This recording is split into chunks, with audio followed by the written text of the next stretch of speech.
ఉందో.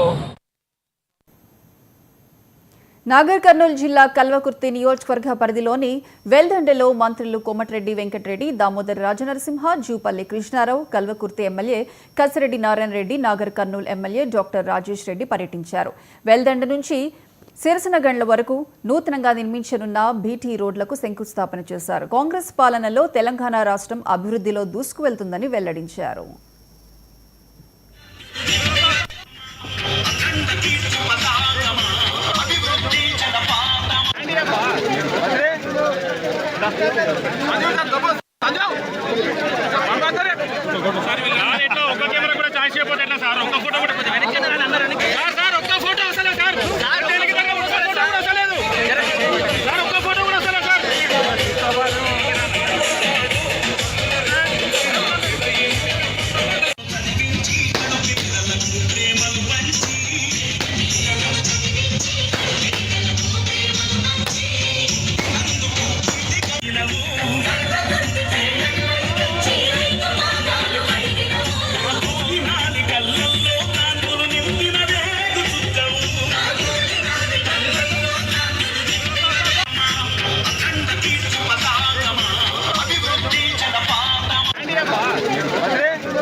శేరలింగంపల్లి